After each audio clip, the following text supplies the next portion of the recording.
Hello, Assalamu alaikum. Hope you'll be fine and doing well. It's Nisar Sherpao with a new topic mechanical energy and conservative system. ये question अक्सर पूछा जाता है mechanical energy और conservative system total energy इसके बारे में अक्सर सवाल किए जाते हैं। तो ये सवाल मैंने ज़रूरी समझा, तो इसलिए आते हैं टॉपिक की तरफ मैकेनिकल एनर्जी। पहले तो ये याद रखिए कि मैकेनिकल एनर्जी क्या होती है। What is mechanical energy, right. Mechanical energy याद रखो, mechanical energy is equal to kinetic energy plus potential energy of a system.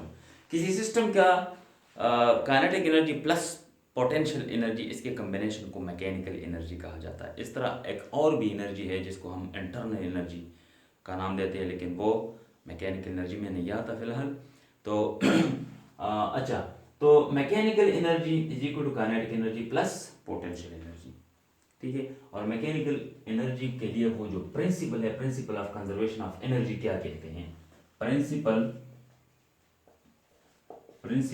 Of conservation of energy.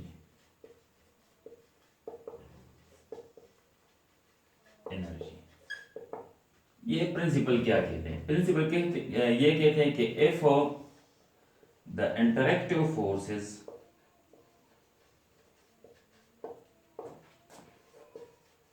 forces are conservative,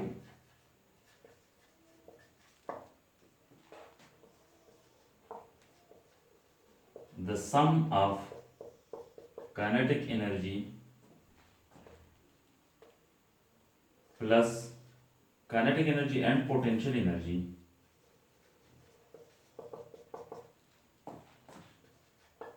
will remain constant. Principle ये कहते हैं कि अगर दो bodies के बीच आपस में जो इंटरेक्शन है, फोर्सेस है, एक हो या ज्यादा हो, अगर ये सिर्फ कंजर्वेटिव फोर्स हो, जैसा कि इलेक्ट्रिक फोर्स हो, स्प्रिंग फोर्स हो या ग्रेविटेशनल फोर्स हो, और बाहर से कोई और फोर्स ना हो, चाहे वो कंजर्वेटिव हो या नॉन कंजर्वेटिव हो, लेकिन सिस्टम के अंदर का जो फोर्स है वो सिर्फ कंजर्वेटिव हो, तो याद रखो कि फिर kinetic energy plus potential energy ये कांस्टेंट रहेगी, ठीक है। लेकिन अगर कोई एक्सटर्नल फोर्स आ गया मुदाखलत की सिस्टम में, तो फिर याद रखिएगा कि काइनेटिक एनर्जी और पोटेंशियल एनर्जी जो है, इसका जो मजमूई वैल्यू है, टोटल वैल्यू मैकेनिकल एनर्जी, इसकी वैल्यू कम हो जाएगी। और वो कैसे? वो ऐसे कम हो जाएगी कि काइनेटिक एनर्जी कंप्लीटली पोटेंशियल में कन्वर्ट नहीं होती और या पोटेंशियल कंप्लीटली काइनेटिक एनर्जी में कन्वर्ट नहीं होगी, ठीक है।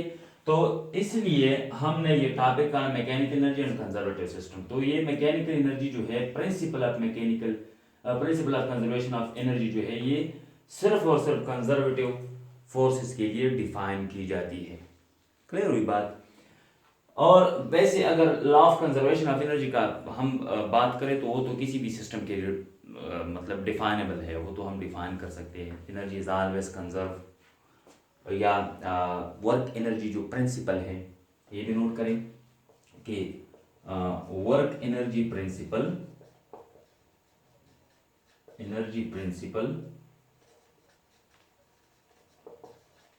Work energy principal is valid for all forces के लिए, वेदर कंजर्वेटिव और नॉन कंजर्वेटिव। इसका मैं एक एग्जांपल देता हूँ। एग्जांपल कुछ ये है कि हम अगर कंसीडर करें एक बॉडी और अर्थ का सिस्टम, अर्थ बॉडी सिस्टम अगर हम कंसीडर कर दें तो नोट कीजिएगा, सपोज ये हमारे पास अर्थ है, यहाँ पे एक टेनिस बॉल मैं लेता हूं, टेनिस बॉल, ये टेनिस बॉल। अगर इसको टेनिस बॉल को अगर आप रिलीज कर दे हवा में, तो 115 मीटर फासला डिस्टेंस कवर करने के बाद ये एक वेलोसिटी पकड़ती है, इसको टर्मिनल वेलोसिटी के नाम से हम जानते हैं। मतलब है कि 115 मीटर तक इसका स्पीड कुछ इंक्रीज होता है, लेकिन 115 मीटर के बाद इसका स्पीड मज़ीद इंक्रीज नहीं होता, और इसका बाकी जितना भी ये फासला कवर कर देता है वो एक ही कांस्टेंट स्पीड के साथ कवर करेगा। क्लियर? तो लेट सपोज ये हमने कुछ तकरीबन 200-300 सपोज 300 मीटर से गिरा दिया, तो ये नीचे आएगा इस तरह, और 115 मीटर के बाद 115 मीटर के बाद इसकी वेलोसिटी टर्मिनल वेलोसिटी हो जाएगी। और वो कैसे? क्योंकि जब ये नीचे आता है तो इस पे एक होता है ग्रेविटेशनल फोर्स, इफ ग्रेविटी, और दूसरा जो है वो है ड्रैग फोर्स या एयर रेजिस्टेंस, वो ऊपर की तरफ होता है। और ये जो फोर्स है ये वेलोसिटी डिपेंडेंट है, ठीक है। और ये जो फोर्स है ये ग्रेविटेशनल फील्ड स्ट्रेंथ पे डिपेंड करता है, जी पे, ग्रेविटेशनल फील्ड स्ट्रेंथ पे डिपेंड करता है। तो ये तो 200-300 मीटर के लिए तो ये कांस्टेंट है, जी भी कांस्टेंट, और मास तो वैसे है ही कांस्टेंट। क्लियर हुई बात? तो ये फोर्स कांस्टेंट रहता है, और ये वाला जो फोर्स है ये जब बाल नीचे आती है तो ये वाला फोर्स वेलोसिटी के साथ इंक्रीज हो जाता है। तो एक टाइम इस तरह आता है कि ये दोनों फोर्सेस बैलेंस हो जाए, जैसा कि यहाँ पे दोनों फोर्सेस बैलेंस हो जाते हैं, ग्रेविटेशनल फोर्स और ड्रैग फोर्स, ये इक्वल हो जाते हैं। और इसके बाद जो बॉडी फासला कवर करेगी, ये बाल नीचे आएगा तो एक कांस्टेंट वेलोसिटी के साथ आएगी, ठीक है। तो अब मैकेनिकल एनर्जी का क्या होगा इधर, ठीक है। अगर याद रखो, अगर यहाँ बीच में से हवा निकाल दे, मुकम्मल हवा ना हो, एयर ना हो यहाँ पे, तो याद रखिएगा यहाँ से यहाँ तक इसका जो स्पीड है, वेलोसिटी है, ये कांस्टेंट रेट के साथ इंक्रीज होगी। और इसका जो पोटेंशियल यहाँ पे, इसकी जो मैकेनिकल एनर्जी है, याद रखिए यहाँ पे टोटली mgh है पोटेंशियल एनर्जी, क्योंकि ये रेस्ट में है, और जब रेस्ट में है तो काइनेटिक एनर्जी इसकी क्या होगी? जीरो होगी। लेकिन जो ही ये नीचे आने लगता है तो इसका ये वाला एनर्जी जो है डिक्रीज होगी, और ये एनर्जी यहाँ पे जब बाल पहुंचेगा इस पॉइंट पे, तो इसका जो मैकेनिकल एनर्जी है यहाँ पे, ये टोटल काइनेटिक हो जाएगी, 12 mv²। एनर्जी कंप्लीटली पोटेंशियल से काइनेटिक, और काइनेटिक से वो पोटेंशियल अगर ऊपर जाएगा, ठीक है। तो मैकेनिकल एनर्जी कंजर्व रहेगी, क्योंकि ये सिस्टम अगर हम कंसीडर करते हैं, हमने सिस्टम की बात की ना, ये हमारे पास सिस्टम है अर्थ बाल सिस्टम, ये अर्थ है, ये बाल, टेनिस बाल, अर्थ बाल सिस्टम है। तो हमने डिफाइन इस तरह किया principle of conservation of energy कि इस सिस्टम में टू बॉडी सिस्टम है, ये अर्थ और बाल, ये टू बॉडी सिस्टम। इन दोनों के बीच में जो फोर्स है वो क्या है? ग्रेविटेशनल फोर्स है। ग्रेविटेशनल फोर्स क्या? कंजर्वेटिव फोर्स है, ठीक है। तो डिफाइन हमने ऐसे किया कि अगर इन दोनों के बीच का जो फोर्स है कंजर्वेटिव फोर्स, ये कंजर्वेटिव हो और बाहर से कोई और फोर्स ना हो, जैसा कि इन दोनों के बीच में क्या हाइल होती है, वो है ड्रैग फोर्स, अगर ये फोर्स ना होता, ठीक है। लेकिन ये तो है, क्लियर हुई? तो जब ये वाला फोर्स हो, ये ड्रैग फोर्स, तो फिर क्या होगा? वो जो जितनी पोटेंशियल एनर्जी है इस पॉइंट पे, वो कंप्लीटली काइनेटिक में कन्वर्ट नहीं होगी।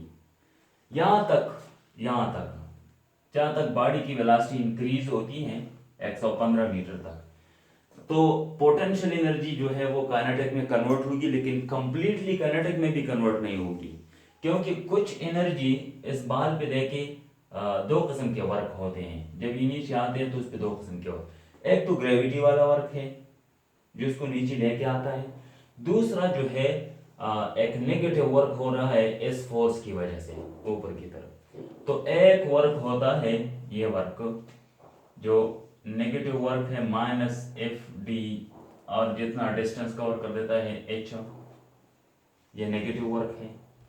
ये जो नीचे आता है वैसे मोशन भी डाउनवर्ड है, ये फोर्स भी डाउनवर्ड है, तो ये जो काम होता है ये वर्क डन बाय ये ड्रैग फोर्स है, ये gravitational force is equal to F gravitational force into h। दो किस्म के काम होंगे इस बॉडी पे, ठीक है।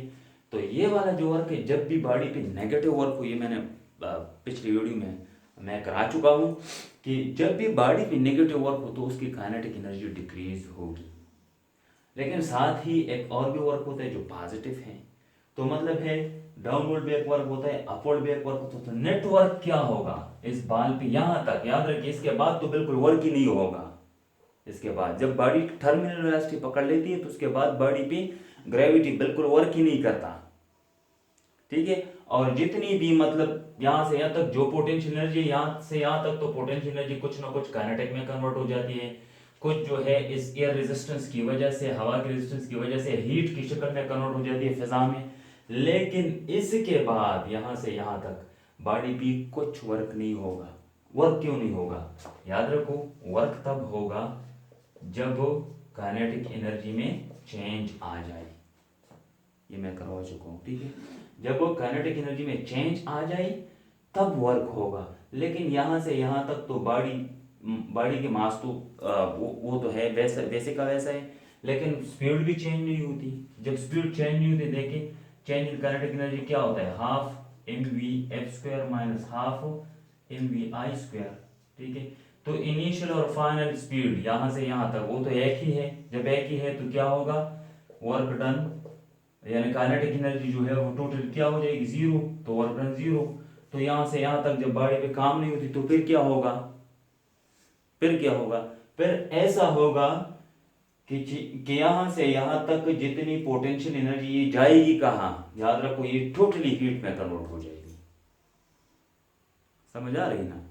क्योंकि इस सिस्टम में, इस बाल और अर्थ सिस्टम में एक और फोर्स हायल हुई इंटरफेरेंस कर देती है, वो है हमारे पास क्या, ड्रैग फोर्स। क्लियर?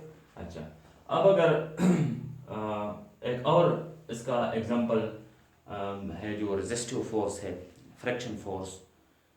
वो भी जब हायल होती है तो काइनेटिक एनर्जी कंप्लीटली पोटेंशियल में और पोटेंशियल एनर्जी कंप्लीटली काइनेटिक में कन्वर्ट नहीं होती, ठीक है।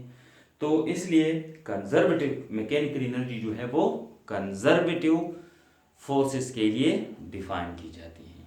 और ऐसी कंजर्वेटिव कि बाहर से जो सिस्टम पे फोर्सेस है, या तो वो फोर्सेस बिल्कुल ना हो, या अगर हो भी तो ऐसी कि सिस्टम पे काम ना करे। It means the system is only there must be only interaction of conservative forces between the parts of the system, and if there exists any outside force, any interfering force from the outside, whether they are conservative or non-conservative, they must not do work on a system. अगर ऐसा हो तो फिर क्या होगा, mechanical यानी principle of conservation of energy जो है वो होल्ड नहीं करेगी। क्लियर हुई बात? तो ये था एक छोटा सा topic. Thank you for watching. मेरा channel physics with Nisar Sherpao को सब्सक्राइब कीजिए, दोस्तों के साथ भी शेयर करें। Thank you.